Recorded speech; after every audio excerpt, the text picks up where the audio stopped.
दोस्तों, भारत के गद्दारों का देश की खुफिया एजेंसी रॉ गिन गिन कर हिसाब करती रही है। तो इस वक्त रॉ के रडार पर पाकिस्तान के साथ ही चीन भी आ चुका है। वैसे दोस्तों, भारत ने इसका गठन ही चीन को चारों खाने चित्त करने के लिए किया था, और इसके बाद तो भारत की खुफिया एजेंसी में ऐसे जासूस भर्ती हुए जो अकेले पूरे के पूरे देश पर भारी पड़े हैं। उन्होंने अपनी कुव्वत के बूते एक देश की पूरी सेना को सरेंडर करने पर मजबूर कर दिया था। हिंदुस्तान ने साल 1971 की लड़ाई में पाकिस्तान को महज 17 दिन में ही सरेंडर करने को मजबूर कर दिया था। तो चीन के खिलाफ भारत की इसी विंग ने अब तक सीमाओं को महफूज रखा है, और इस वक्त भी ये अपने जाबाज जासूसों के साथ ही बेहतरीन कमांडोज वाले स्पेशल ग्रुप के साथ चीन की गर्दन दबोचने में लगी है। लिहाजा दोस्तों, मैं इस वीडियो में आपको बताने वाला हूं कि क्या है भारत में जासूसी विंग की सीक्रेट स्टोरी। क्या भारत के पास भी है जासूसों की अपनी जाबाज फौज? अगर हां, तो कैसे काम करते हैं ये भारत के खतरनाक जासूस? भारत के जासूसों को दुनिया किस पायदान पर आंकती है? कैसे 1971 के युद्ध में वो जासूस कौन था जिसने बिना हथियार उठाए ही पाकिस्तान को सरेंडर करने के लिए मजबूर कर दिया था?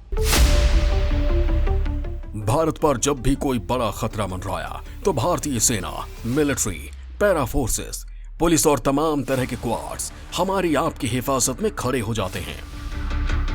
लेकिन देश में एक ऐसा भी विंग है जो इन सिक्योरिटी एजेंसीज जितना ही अहम है, लेकिन हम उसके बारे में बेहद कम जान पाते हैं।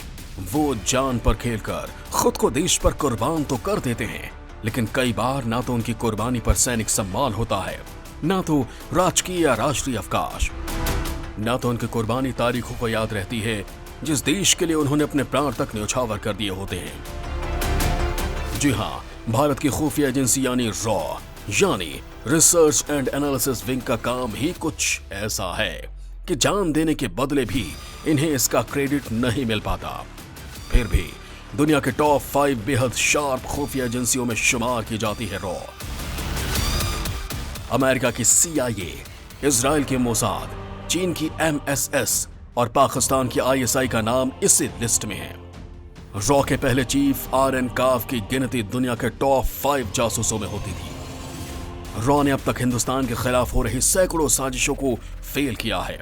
तो आज मैं भारत की खुफिया एजेंसी यानी रॉ के बारे में आपको हर वो जानकारी देने वाला हूं जिसे जानकर आपका सीना फख्र से चौड़ा हो जाएगा। दरअसल भारत की पहली विदेशी खुफिया एजेंसी रॉ की नींव 1962 में भारत चीन युद्ध और 1965 में भारत पाकिस्तान वॉर के बाद 21 सितंबर 1968 को पड़ी थी, क्योंकि उस दौरान मौजूद इन्वेस्टिगेशन एजेंसी IB यानी इंटेलिजेंस ब्यूरो कई मोर्चों पर फेल हो गई थी। तब तत्कालीन प्रधानमंत्री इंदिरा गांधी ने रॉ की नींव रखी और इसके पहले चीफ RN काव यानी रामेश्वर नाथ काव बने। इस एजेंसी का गठन इसलिए किया गया था क्योंकि उस वक्त देश में एक ऐसी संस्था की सख्त जरूरत थी जो खुफिया सूचनाओं पर नजर रखने के साथ साथ आतंकवादियों के हमलों से पहले जानकारी इकट्ठा कर सके। एक जासूस की जिंदगी बिल्कुल भी आसान नहीं होती। उसके ऊपर इतनी जिम्मेदारियां होती हैं कि वो खुद के लिए जीना ही छोड़ देता है। फिल्मों में एक जासूस की जिंदगी एडवेंचर भरी दिखाई जाती है, जबकि असल में ये ऐसे बिल्कुल भी नहीं होती है। रॉ से जुड़ना यानी एक आग का दरिया। इन्हें हर समय खुद को दुश्मन की नजर से बचाए रखना पड़ता है, क्योंकि मिशन के दौरान एक गलती हुई और सारा खेल खत्म। रॉ के जासूस को खुद से जुड़ी सारी जानकारी छिपा कर रखनी पड़ती है। ये एजेंट्स अपने परिवार तक को नहीं बता सकते कि आखिर ये करते क्या हैं। किसी भी मिशन के लिए इन्हें छोटी सी छोटी जानकारी को भी इकट्ठा करना पड़ता है। अगर कभी ये देश से बाहर पकड़े जाते हैं तो ये खुद को देश से जुड़ा हुआ नहीं बता सकते हैं। माना जाता है कि खुद देश ही इन्हें अपना जासूस मानने से मना कर देगा। यूं तो ये भी सेना की तरह देश को बचाने का ही काम करते हैं, लेकिन अपने काम के लिए इन्हें कोई मेडल नहीं मिलता, कोई इनकी पीठ नहीं थपथपाता। एक रॉ जासूस का काम है बस देश की निरंतर रक्षा करते रहना, बिना किसी प्रशंसा या लालसा के। फिर भी देश के हजारों सपूत रॉ ज्वाइन करते हैं, लाखों की नौकरियां छोड़कर, घर परिवार का सुकून त्याग कर सिर्फ देश की सेवा का जुनून उन्हें रॉ का एजेंट बना देता है। दोस्तों, रॉ से जुड़ना यानी आग का दरिया पार करना जैसा है। रॉ एजेंट के तौर पर सिलेक्शन के शुरुआती पड़ाव में तो केवल आपके दिमाग का ही टेस्ट लिया जाता है, लेकिन असली ट्रेनिंग तो इसके बाद शुरू होती है। इस ट्रेनिंग में सिखाया जाता है कि कैसे एक असली जासूस बना जाए। इसमें न सिर्फ कैंडिडेट का दिमाग बल्कि उसकी शारीरिक परीक्षा भी ली जाती है। इसमें उन्हें हर वो गुर सिखाया जाता है जो ट्रेनिंग के बाद असल जिंदगी में उनके काम आ सके। कैंडिडेट्स को अमेरिका, इंग्लैंड, इजराइल जैसे कई देशों में भी भेजा जाता है ताकि वो वहां लड़ने के गुर सीख पाएं। शरीर थका देने वाली कड़ी आत्म सुरक्षा की ट्रेनिंग उन्हें दी जाती है। बंदूकों का इस्तेमाल बिना हथियार के लड़ने के काबिल भी बनाया जाता है, क्योंकि कई बार मौके ऐसे भी आ सकते हैं जब रॉ के जासूस के पास बंदूक या कोई हथियार ही ना हो। ऐसे में उसके अपने हाथ ही उसके बचाव में काम आ सकते हैं। इसीलिए ही इन्हें बहुत मुश्किल ट्रेनिंग से गुजरना पड़ता है। रॉ एजेंट की दो तरह की ट्रेनिंग होती है। पहली, बेसिक ट्रेनिंग। ये केवल 10 दिनों की ही होती है। इसमें सिखाया जाता है कि इन्हें आखिर काम क्या करना है। एक बार जैसे ही ट्रेनिंग खत्म होती है, उसके बाद शुरू हो जाती है इनकी असली एडवांस ट्रेनिंग। दूसरी, एडवांस ट्रेनिंग। इस ट्रेनिंग में इन्हें पहले बताया जाता है कि कैसे एक जासूस काम करता है। इन्हें कई रिपोर्ट पढ़नी पड़ती है जिससे इन्हें काम करने का तरीका मालूम होता है।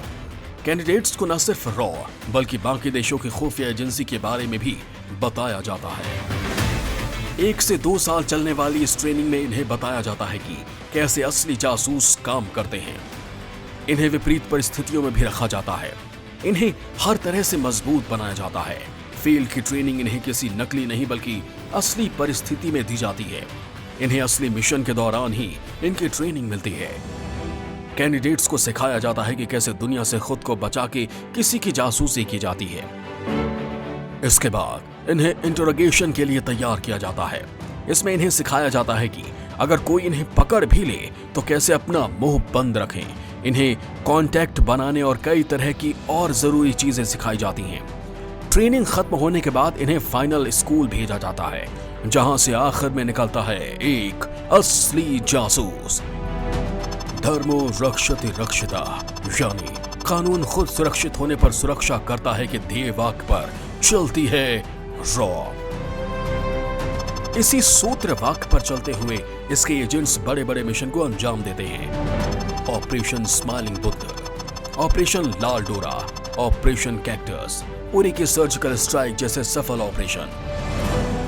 रॉ एजेंट दुश्मन के देश में रहकर वहां की खुफिया जानकारी जुटाते हैं। वहां के लोगों के बीच रहकर देश के खिलाफ क्या प्लानिंग चल रही है इसकी जानकारी लेते हैं। ये दुश्मन के साथ रहकर भी देश की सुरक्षा के लिए लगातार काम करते हैं। रॉ के जासूसों में भारत के रविंद्र कौशिक का नाम सबसे पहले लिया जाता है। राजस्थान के रहने वाले रविंद्र सामान्य घर से आने वाले शानदार थिएटर कलाकार थे। उनकी एक्टिंग देख रॉ के ऑफिसर इतने इंप्रेस हुए कि उन्हें रॉ ज्वाइन करने का ऑफर दे दिया।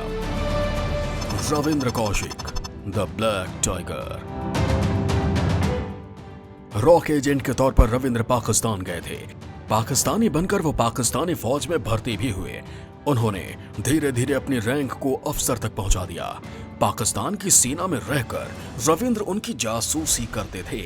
सालों बाद रविंद्र गिरफ्तार कर लिए गए, लेकिन उन्होंने मुंह नहीं खोला।